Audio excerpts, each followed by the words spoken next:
Shalom, salam berkat dari kami untuk pendengar sekalian. Saat ini pendengar akan diberkati dengan program Hari Ini Harinya Tuhan bagian yang ke-8. Sebuah program rohani tentang doktrin Alkitab yang menolong kita untuk semakin tertanam dalam kebenaran firman dan bertumbuh dalam kemuliaan. Bersama hambanya, Pendeta Gilbert Lumoino, STH. Banyak orang merasa doktrin Alkitab sebagai sesuatu yang membingungkan. Tetapi tahukah saudara bahwa doktrin Alkitab intinya adalah memahami Alkitab dengan benar, dengan pemahaman yang sistematis, sehingga kita terus dapat tertanam di dalam kebenaran firman, sehingga kita terus bertumbuh di dalam kemuliaan Allah. Buka hati saudara sekalian untuk menerima berkat-berkat firman-Nya hari ini. Banyak orang berpikir hidup Kristen adalah hidup yang sangat rumit. Hidup Kristen adalah hidup yang sangat berat. Hidup Kristen adalah hidup yang sangat complicated. Hidup yang sangat membingungkan. Tetapi bagi saya justru sebaliknya, hidup Kristen adalah hidup yang sangat simple. Hidup Kristen adalah hidup yang sangat sederhana. Hidup Kristen adalah hidup yang sangat mudah. Lalu mungkin selama dengan program ini berkata, bagaimana dapat dikatakan bahwa hidup Kristen adalah hidup yang sangat simple, sangat sederhana, sangat mudah? Karena di dalam Kristus ada sebuah rahasia sederhana. Alkitab berkata, tetaplah hidup dalam keadaan seperti pada waktu kamu dipanggil Allah. Jadi Tuhan sedang mau mengingatkan buat kita bahwa hidup Kristen adalah hidup yang sama seperti waktu kita dipanggil. Kalau hidup kita tadinya memang seorang yang suka riang, misalnya suka tertawa, suka bercanda, tetap dalam keadaan seperti itu.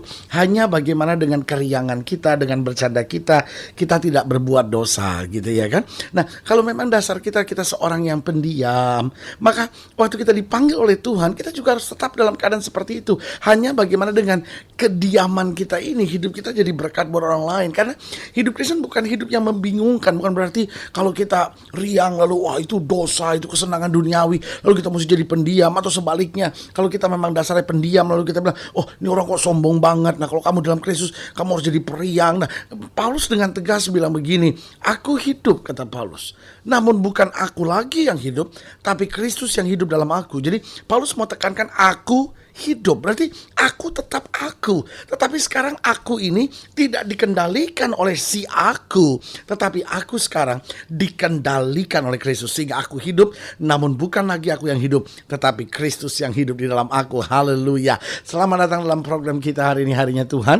Sebuah program rohani yang mengingatkan kepada kita betapa pentingnya kita menjadikan firman Tuhan sebagai dasar keseharian hidup kita. Karena selama kita menjadikan firman Tuhan sebagai dasar keseharian hidup kita, maka langkah-langkah kita adalah langkah-langkah yang pasti menuju pada kemenangan. Haleluya. Dan dalam program ini kita sedang membahas pokok tentang kita harus tetap dalam keadaan kita seperti pada waktu kita dipanggil Allah. Ini bukan berarti bahwa kita harus hidup tetap dalam dosa. Ada banyak orang yang bilang, loh jadi kalau kita misalnya contohnya sederhana pendeta, kalau kita istri piaraan, jadi kita tetap harus jadi istri piaraan. Oh itu salah, karena itu dosa, saudara-saudara. Dosa harus kita tinggalkan. Alkitab jelas bilang dosa harus kita tinggalkan. Tetapi temperamen kita, karakter kita, kebiasaan-kebiasaan yang tidak ada hubungannya dengan dosa, kata Alkitab, kita harus tetap dalam keadaan kita seperti pada waktu kita dipanggil Allah. Jadi hidup Kristen harus berubah, tapi hidup Kristen juga harus tetap dalam keadaan seperti pada waktu dipanggil Allah. Nah, di sini justru yang letak menariknya. Kenapa? Karena hidup Kristen bukan hidup yang stres. Ada banyak orang Kristen yang gak stres dalam hidupnya. Kenapa? Karena dia pikir bahwa kalau dia jadi Kristen, dia harus berubah segala-galanya. Betul, Alkitab bilang bahwa hidup kita bukannya kita lagi, Kristus yang hidup dalam kita. Tapi yang harus diingatkan adalah kita harus tetap dalam keadaan kita seperti pada waktu dipanggil Allah. Nah, ini yang kita akan bahas. Saya percaya akan memberkati kita sekalian di 1 Korintus pasal 7. Di 1 Korintus pasal 7 ayat 17 sampai ayat yang ke-40. 1 Korintus pasal 7 ayat yang ke-17 sampai ayat yang ke-40. Demikian firman Tuhan. Selanjutnya, hendaklah tiap-tiap orang tetap hidup seperti yang telah ditentukan Tuhan baginya, dan dalam keadaan seperti waktu ia dipanggil Allah. Inilah ketetapan yang kuberikan kepada semua jemaat. Kalau seorang dipanggil dalam keadaan bersunat, janganlah ia berusaha meniadakan tanda-tanda sunat itu. Dan kalau seorang dipanggil dalam keadaan tidak bersunat, janganlah ia mau bersunat. Sebab bersunat atau tidak bersunat tidak penting, yang penting ialah mentaati hukum-hukum Allah. Jadi Alkitab sedang mau bilang ada yang prinsip dan ada yang tidak prinsip. Yang prinsip itu adalah dosa harus kita tinggalkan. Yang tidak prinsip itu seperti karakter orang, temperamen orang, kebiasaan-kebiasaan seseorang yang gak ada hubungannya dengan dosa. Karena ada yang prinsip, ada yang tidak prinsip. Tapi yang paling penting adalah mentaati hukum-hukum Allah. Baiklah, tiap-tiap orang tinggal dalam keadaan seperti waktu ia dipanggil Allah. Adakah engkau hamba waktu engkau dipanggil? Itu tidak apa-apa. Tapi jika engkau mendapat kesempatan untuk dibebaskan, pergunakan kesempatan itu. Sebab seorang hamba yang dipanggil oleh Tuhan dalam pelayanannya adalah orang bebas milik Tuhan. Demikian pula orang bebas yang dipanggil Kristus adalah hambanya. Kamu telah dibeli dan harganya telah lunas dibayar. Karena itu janganlah kamu menjadi hamba manusia. Saudara-saudara, hendaklah tiap-tiap orang tinggal di hadapan Allah dalam keadaan seperti pada waktu ia dipanggil. Sekarang tentang para gadis, untuk mereka aku tidak mendapat perintah dari Tuhan, tetapi aku memberikan pendapatku sebagai seorang yang dapat dipercayai karena rahmat yang diterimanya dari Allah. Aku berpendapat bahwa mengingat waktu darurat sekarang adalah baik bagi manusia untuk tetap dalam keadaannya. Adakah engkau terikat pada seorang perempuan? Janganlah engkau mengusahakan perceraian. Adakah engkau tidak terikat pada seorang perempuan? Janganlah engkau mencari seseorang. Tetapi kalau engkau kawin, engkau tidak berdosa. Dan kalau seorang gadis kawin, ia tidak berbuat dosa. Tetapi orang-orang yang demikian akan ditimpa kesusahan badani. Dan aku mau menghindarkan kamu dari kesusahan itu. Saudara-saudara, ini yang kumaksudkan, yaitu waktu telah singkat. Karena itu dalam waktu yang masih sisa ini, orang-orang yang beristri harus berlaku seolah-olah mereka tidak beristri. Dan orang-orang yang menangis, mereka berlaku seolah-olah tidak menangis. Dan orang-orang yang bergembira seolah-olah tidak bergembira. Dan orang-orang yang membeli seolah-olah tidak memiliki apa yang mereka beli.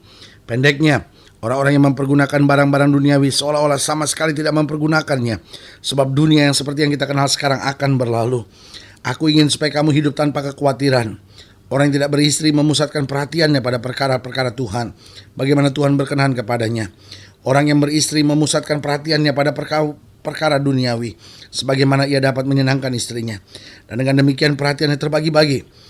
Perempuan yang tidak bersuami dan anak gadis memusatkan perhatian mereka pada perkara Tuhan, supaya tubuh dan jiwa mereka kudus.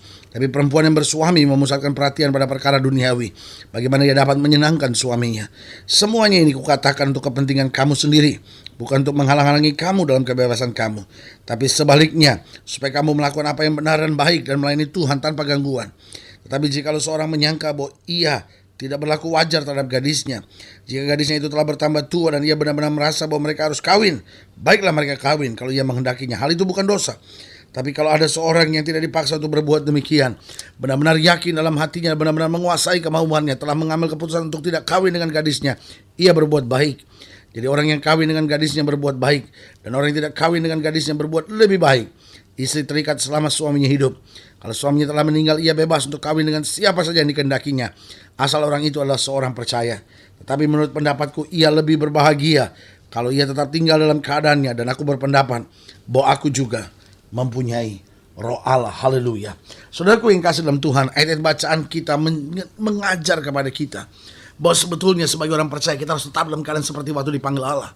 Tetap menjaga kasih mula-mula, tetap menjaga kehangatan cinta itu, tetap menjaga sadar bahwa saya sudah dipilih, dipanggil Tuhan dalam keadaan saya, Allah memilih saya dalam keadaan seperti ini. Berarti dimanapun saya berada, saya harus tetap dalam terang ini, saya harus tetap dalam kasih mula-mula ini, namun tetap diubahkan untuk senantiasa lebih menyenangkan hati Tuhan. Namun persoalannya bagaimana kita menjaga kasih mula-mula. Dalam ayat bacaan ini dijelaskan beberapa hal yang penting buat kita. Yang pertama, kita harus berjalan ketaatan pada hukum-hukum Allah. Persoalannya bukan bagaimana kita menyenangkan hati orang lain. Persoalannya bukan bagaimana kita akhirnya menjadi seperti yang orang lain harapkan dalam hidup kita. Jika kita demikian, maka kita jatuh dalam kemunafikan. Akhirnya kita jatuh dengan menghalalkan segala cara. Tetapi Alkitab mau ingatkan buat kita, yang penting kita taat pada hukum-hukum Allah. Berarti waktu kita sudah dipanggil oleh Allah, kita harus tetap dalam keadaan kita seperti waktu dipanggil Allah. Menjaga kasih itu, menjaga kehangatan itu. Yang pertama, dengan berjalan dalam ketaatan pada hukum Allah. Yang kedua, bagaimana supaya kita bisa tetap dalam keadaan seperti waktu dipanggil Allah. Bagaimana kita dapat menjaga kasih mula-mula ini, yaitu bagaimana kita selalu hidup dengan syukur. Hidup dengan syukur akan menjaga kasih mula-mula. Hidup dengan syukur akan membuat hidup kita tetap dalam keadaan seperti waktu dipanggil oleh Allah. namun dengan hidup yang semakin berubah. Tapi kita hidup dengan syukur, karena kita tahu kita telah ditebus. Kita bersyukur bahwa Tuhan telah mempercayakan kuasa buat kita. Dan kita bersyukur karena janji Tuhan adalah kepastian senantiasa buat kita. Haleluya. Dan yang ketiga, bagaimana kita menjaga kasih mula-mula supaya kita tetap dalam keadaan seperti pada waktu dipanggil Allah. Yang ketiga, tidak mengikatkan diri dengan hal-hal duniawi, sehingga dapat memusatkan perhatian pada perkara-perkara Tuhan. Jangan salah mengerti. Waktu sudah baca ayat ini tentang pernikahan, akhirnya saudara mungkin jadi skeptis dan berkata, berarti Alkitab sedang mau anjurkan kita untuk tidak menikah. Bukan itu. Ini situasi tertentu yang sedang terjadi di jemaat di Korintus tersebut. Tetapi yang sedang mau dijelaskan oleh Paulus justru sesuatu yang lebih dalam, bukan sekedar menikah atau tidak menikah, tapi yang mau dijelaskan adalah bagaimana kita tidak mengikatkan diri dengan hal-hal duniawi, sehingga kita dapat memusatkan perhatian pada perkara-perkara Tuhan. Engkau bekerja baik, engkau menikah baik, engkau membangun karir baik, engkau diberkati menjadi orang kaya, haleluya. Tetapi jangan jadikan harta kekayaan, jangan jadikan pekerjaan, jangan jadikan uang sebagai berhala baru dalam hidup saudara. Tetapi tetap pusatkan perhatian pada Tuhan, bahwa dimanapun kau berada, engkaulah hamba-hamba Kristus yang perlu menjadi terang dan saksi Tuhan, perlu senantiasa menyenangkan hati Tuhan. Dan yang keempat, yang terakhir, bagaimana menjaga kasih mula-mula agar tetap dalam keadaan seperti pada waktu dipanggil Allah. Yang pertama, berjalan dalam ketaatan pada hukum-hukum Allah. Yang kedua, selalu hidup dengan syukur. Yang ketiga, jangan mengikatkan diri dengan hal-hal duniawi, sehingga dapat memusatkan perhatian pada perkara-perkara Tuhan. Yang keempat, yang terakhir, yaitu miliki tekad untuk melayani Tuhan tanpa gangguan. Saudaraku yang kasih dalam Tuhan, Alkitab bicara tentang Daniel, yang ketika dia berdoa tiba-tiba dapat sebuah peraturan, orang tidak boleh berdoa lagi. Tapi Alkitab berkata Daniel naik ke loteng atas, dan dia berdoa 3 kali sehari di loteng atas itu, persis seperti yang biasa dia lakukan. Berarti melayani Tuhan tidak boleh ada gangguan apapun. Tantangan boleh ada, masalah boleh ada, tetapi hidup kita tetap menjadikan Kristus yang paling utama. Karena selama kita menjadikan Kristus yang paling utama, kesanalah kita lihat berkat-berkat Tuhan diperintahkan. Haleluya. Berarti hari ini kita diingatkan kembali untuk menjaga kasih mula-mula, menjaga kehangatan cinta kita kepada Kristus, sehingga kita tetap dalam keadaan kita seperti pada waktu dipanggil Allah. Karena Allah menerima kita apa adanya, Allah membutuhkan kita apa adanya, dan Allah memakai kita dengan apa yang ada untuk menyatakan kemuliaan Tuhan yang luar biasa. Haleluya. Kalau saudara ingin didoakan lebih lanjut, kalau saudara ingin dilayani lebih jauh, hubungi kami melalui telepon, hubungi kami melalui surat, kunjungi website kami, karena kami ada untuk membawa Bapak Ibu Saudara senantiasa lebih dekat pada Tuhan, mengalami kasih kuasa mujizat yang luar biasa. Haleluya. Melalui program ini secara khusus kami juga mau berdoa untuk setiap saudara yang sakit, setiap saudara yang berbeban berat. Saudara-saudara yang ingin didoakan secara khusus boleh taruh tangan kanan saudara di dada, dan kita doa. Bapa, dalam nama Yesus, hamba doa buat yang sakit, hamba doa buat yang berbeban berat, hamba doa buat setiap mereka yang sedang menghadapi masa-masa sukar. Bapa, hamba berdoa di dalam nama Yesus, Tuhan jamah, Tuhan pulihkan, Tuhan bangkitkan iman, bawa kami untuk melihat kemuliaan kasih kuasa-Mu yang luar biasa. Terima kasih Bapa, terima kasih. Di dalam nama Yesus kami berdoa. Haleluya. Amin. Saudara gue yang kasih dalam Tuhan, kita sudah berdoa. Ingat, kita harus tetap menjaga kasih mula-mula agar kita tetap dalam keadaan seperti pada waktu dipanggil Allah, supaya lewat hidup kita banyak orang diberkati. Doa saya menyertai saudara. Sampai berjumpa pada program berikut. Tetap bersemangat, bersuka cita, dan jangan lupa jadikan hari ini harinya Tuhan. Haleluya.